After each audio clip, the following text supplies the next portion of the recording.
जय जगन्नाथ मु पिके आपण मानक स्वागत करुच्ची पुणी एक नुआ वीडियो रे। आज आम जाना मोदी सरकार को जो ओडिशा पई कौन ग्यारंटी रही ता विषय आम टोटाल आज जाना टोटाल आपण मानक जनईदेवी कौन रही जो मोदी सरकार ओडिशार जो जितवा पछर जो जो संकल्प नहीं ता विषय मु टोटाल आपण मानक कहबी से वीडियो को लास्ट पर्यंत निहाती देखंतु एवं चैनल रे नुआ होइतिले लाइक और सब्सक्राइब निहाती करंतु।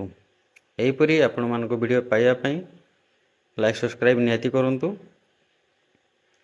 प्रधानमंत्री खास करके तो नरेंद्र मोदी से जो 21 संकल्प नहीं बीजेपी सरकार 21 संकल्प नहीं से संकल्प भितर आपण मानको कहि दउची ये जो अच्छी जीतिक जनजाति कल्याण सामाजिक कल्याण उत्तम शासन परिवेश जंगल प्राकृतिक संपद भित्तिभूमि आम ओडिशा आम अस्मिता आम परिचय पर्यटन सहरांचल यहीपरि 21 अच्छी तापर आम टे तौक जावा कौन कौन सब जो ग्यारंटी गुड़ाक रही से ग्यारंटी गुड़ाक विषय आम पढ़ा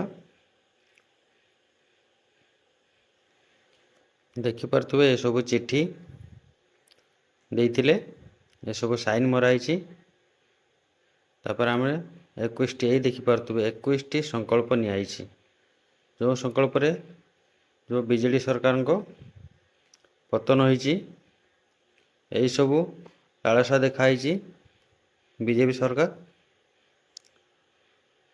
प्रथम देखिए आम बीजेडी सरकार को व्यापक दुर्नीति एवं दुर्नीति प्रशासनिक व्यवस्था को समाप्त करूँ तार क्राइटेरिया कौन अच्छे आपण मैंने पढ़ी नहीं जी जदि सब गुड़ाक पढ़ला बेलू वीडियोटी बहुत लंबा होपर आम समृद्ध कृषक नीति आरंभ करूँ और यही नीति जरिया धान क्विंटाल पिछा 3100 टंका हम 48 घंटा भितर कृषक अकाउंट को पैसा पहुँचव और वर्तमान कटणी और जटणी व्यवस्था को बंद करूँ। तापर रहा सुभद्रा योजना जो सुभद्रा योजना आम कहना 50,000 टंका मिल नगद भाउचर से सुभद्रा योजना जरिया आपण मैंने 50,000 टंका पाइबे। तापर राज्य बाहर रोकथिबा व्यक्ति मान कल्याण पई आम भारतर समस्त मेट्रो सहर प्रजनन करूँ। तापर अच्छे आम 2027 सुधा ओडिशार 25 लाख लखपति दीदी सृष्टि करूँ। एथिपाई आम 500 स्वयं सहायक गोष्ठी एक शिल्प सृष्टि करी उत्पादन सामग्री विपणक और सुविधा प्रदान एवं प्रोत्साहन सह उत्पादन करेंगे।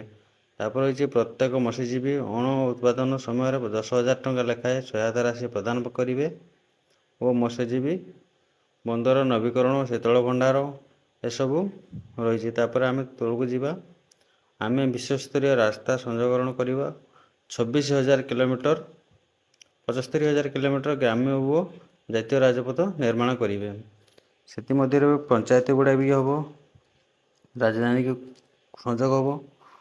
तापर रहा ओडिशा अर्थनीति को श्रेष्ठ और कार्यक्रम अर्थनीति परिणत करवा आम मंदिर सुधा कहते आम ओडिशा रे आईन और मेडिकल इंजीनियरिंग पाठ्यक्रम प्रचलन करूँ। यहाँ हूँ 10 नंबर आम ओडिशा सरकार विभिन्न विभाग में खोली पदवी स्वस्थ नियम प्रदान करूँ। 11 नंबर अच्छी आम केन्दुपत्र प्रणाली कल्याण योजना आरंभ कर यार माध्यम बहुत किसी अच्छे जहाँ फल पढ़ी। 12 नंबर अच्छी ये देख आम पीएम आवास योजना 15 लाख घर तैयारी करेंगे।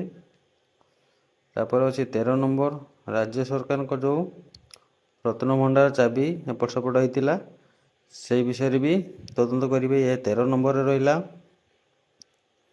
आपको भल भाव में पढ़ी नहीं जी जदि आपण मैंने जिनटा को पाऊना ताले आपण प्रथम गूगल को जाइए भारतीय जनता पार्टी जो ओडिशा मैनिफेस्टो बीजेपी देखिए सर्च करेंगे बाहरी पड़ो। तापर 14 नंबर रहा आम तापर ये 15 नंबर रहा आम अणु क्षेत्र श्रमिक मान 5 लाख बीमा कवर करेंगे यह रही। तापर आम खानदान को आसिले 100 दिन देशटा सबुतर बड़ स्वास्थ्य बीमा योजना आयुष्मान भारत प्रणाली करेंगे। यहाँ भी रही ତାପରେ ଆମ ବିଦ୍ୟାଳୟ ଗୁଡ଼ିକର ଡ୍ରପ୍ ଆଉଟ୍କୁ ରୋକିବା ପାଇଁ ସେମାନଙ୍କ ଆକାଉଣ୍ଟକୁ 5,000 ଟଙ୍କା ବାର୍ଷିକ ଆସିବ। ସେ ବି ଲେଖା ହେଇଛି ଏଇଠି ଅଛି। ଆମ ବିଦ୍ୟାଳୟ ଗୁଡ଼ିକରୁ ଡ୍ରପ୍ ଆଉଟ୍କୁ ରୋକିବା ପାଇଁ ପ୍ରତ୍ୟେକ ଜନଜାତି ଛାତ୍ରଙ୍କୁ ଶହୀଦ ମାଧବ ସିଂହ ହାତ ଖର୍ଚ୍ଚ ଯୋଜନାରେ ବାର୍ଷିକ 5,000 ଟଙ୍କା ସହାୟତା ରାଶି ଦେବୁ। ଏଇଟା ବି ରହିଛି। ଏଇଟା ହେଉଛି 18 ନମ୍ବର। ତାପରେ ଆମେ ମୁଖ୍ୟମନ୍ତ୍ରୀ ସହାୟତା ଯୋଜନା ମାଧ୍ୟମରେ ବୟସ୍କ ଦିବ୍ୟାଙ୍ଗ ବିଧବା ଯେଉଁ ଭତ୍ତା ଯେଉଁ କହୁଥିଲେ ଭତ୍ତା ହେଉଛି 3,000 ଟଙ୍କା ହେଇଯିବ ଓ 80 ବର୍ଷରୁ ଉର୍ଦ୍ଧ୍ୱମାନଙ୍କୁ 3,500 ଟଙ୍କା ବା 3,500 ଟଙ୍କା ଲେଖା ମିଳିବ, ପେନସନ୍ ମିଳିବ। 18 ନମ୍ବର ପରେ ଆମେ 19 ନମ୍ବରକୁ ଯିବା। ଦେଖିବା କ'ଣ ସବୁ ବା ପଢ଼ିବା ସମ୍ଭବ ହେଉନି, ସେଥିପାଇଁ କ୍ଷମା କରିଦେବେ। ତାପରେ ଅଛି ଆମେ ମିଶନ ସ୍ୱାସ୍ଥ୍ୟ ଓଡ଼ିଶା ଯୋଜନା ମାଧ୍ୟମରେ କେନ୍ଦ୍ରର 3,50,000 ନୂତନ ଶଯ୍ୟା ବ୍ୟବସ୍ଥା କରିବେ। ଏହିପରି ଅଛି, ବହୁତ କିଛି ଅଛି, ଆପଣମାନେ ପଢ଼ି ନେଇଯିବେ। ତାପରେ ଏଠି କୋଣାର୍କ ମନ୍ଦିର ବିଷୟରେ କହିଛନ୍ତି, ଯେଉଁ ପର୍ଯ୍ୟଟନସ୍ଥଳୀ ଅଛି ସେଗୁଡ଼ାକ ଉନ୍ନତିକରଣ କରିବେ। ଏ ଯେଉଁ 20 ନମ୍ବର। ତାପରେ ଅଛି 21 ନମ୍ବର। 21 ନମ୍ବରରେ ଆମେ ସୂର୍ଯ୍ୟଘର ଯୋଜନା ମାଧ୍ୟମରେ ଯେଉଁ ସୋଲାର ସିଷ୍ଟମ୍ ଚାଲୁନଥିଲା କି, ସୋଲାର ସିଷ୍ଟମ୍ ମାଧ୍ୟମରେ ବିଜୁଳି ଯୋଗାଇ ଦେବେ। ଏହା କହିଛନ୍ତି ମାଗଣାରେ ଯୋଗାଇ ଦେବୁ। ତାପରେ ଅଛି ଏଠି ଆହୁରି କିଛି ଅଛି, ବହୁତ କିଛି ଅଛି, ଯାହାକି ସବୁ ପଢ଼ିବା ସମ୍ଭବ ହେଉନାହିଁ। ଆପଣମାନେ ଏଇଟା ପଢ଼ି ନେଇଯିବେ କ'ଣ କ'ଣ ଗ୍ୟାରେଣ୍ଟି ରହିଛି।